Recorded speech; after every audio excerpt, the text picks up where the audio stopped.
Hey, Scott Spears back with you today, and we're joined very luckily by the senior United States Senator from Ohio, Sherrod Brown. Senator Brown, how are you? I'm good, Scott. Thanks for having me. I appreciate it. Well, thank you so much for being on the program. Want to get right into this. Want to talk about your efforts to ensure that veterans receive the benefits they deserve by decreasing the claims backlog. What's going on there? Yeah, we're seeing more and more returning servicemen and women coming back from Iraq and Afghanistan, and from as they leave the service, file for disability claims with the military, and the VA has gotten a much too long backlog. There's some 800,000 Ohio veterans. There are obviously millions more around the country. Tens of thousands of these veterans are waiting in line to get their disability claims processed. 25,000 backlog claims in Ohio alone, and but my legislation will basically involve local veterans groups, whether it's the Veterans Service Office in Marion, the Veterans Service Commission, or whether it's the VFW or the American Legion or the AMVETS or the DAV or the Paralyzed Vets of America, whatever. Any of the local groups will work with the VA to speed up those claims, to help people file for them, particularly as we do e-filing now, and a lot more veterans are online that can do that. Absolutely, and I think anything involving the veterans is very important. In your opinion, because everybody wants to know as we head into the election, what is the biggest problem facing Ohio right now? No, the biggest problem is jobs, and there's some pretty good signs. Nothing like not like it needs to be. For 10 years, over a 10-year period from 2000 to 2010, we lost. In this country, we lost more than 5 million manufacturing jobs, almost one-third of our manufacturing jobs. We know how hard that hit Marion and Mansfield, where I grew up, and Cleveland and everywhere else.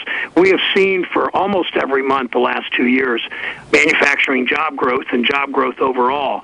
It's just not enough. And so one of the things I'm working on is I was the sponsor of the largest bipartisan jobs bill that passed the Senate last year, and that is to level the playing field on Chinese currency, because clearly as companies in the U.S. shut down and move to China, China's not playing fair, and it's time we enforce our trade laws, that we build a more level playing field, because we can compete and we can win as workers and as businesses and as manufacturers with a level playing field.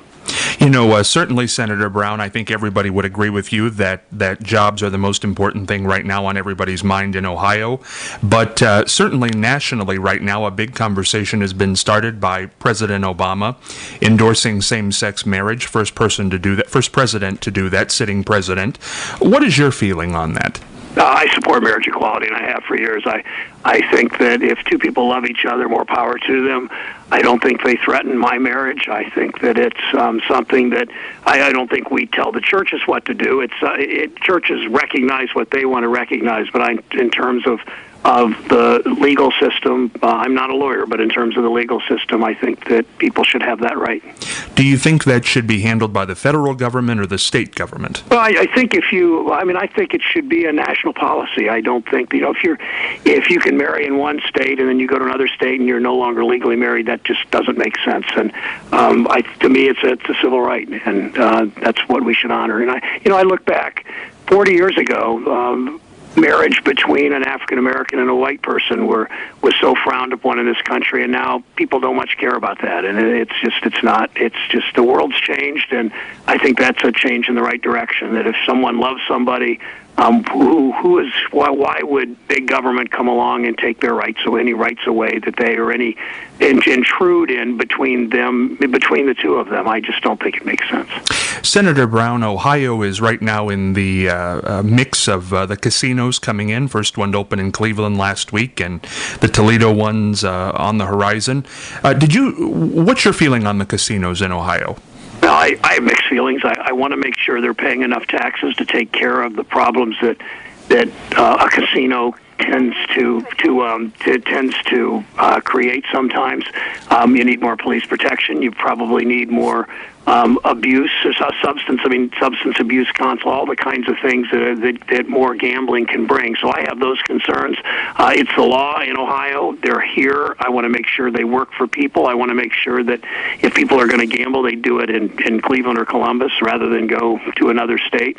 But I don't think it's the panacea of economic development that some people claim. I think we need to do a lot more in our cities to attract jobs, and I mean that's really to me why why manufacturing. Back to your original question about bringing jobs back from China and reshoring, and we're seeing some of those things happen in a different trade policy and a different tax policy. It's insane how with NAFTA and CAFTA and all the bad trade agreements that presidents in both parties, and I've had my disagreements with Clinton and Bush both about these trade policies, and we finally now have a president that's enforcing trade laws, and it's going to turn into jobs, and that's real economic development to me. The casinos help, but the real economic development is making things, growing things. We're a great agriculture state in Ohio.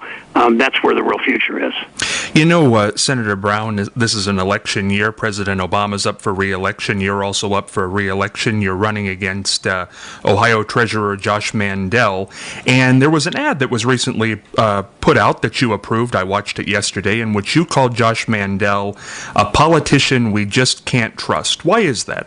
Well, I don't want to do a lot of sort of negative things on this program, but basically you contrast the two of us. I was elected to the Senate. I'm serving my term. I'm doing my job every day. I'm working on the Senate floor and in committee today and yesterday, and my opponent ran for state treasurer, promised to serve 4 years.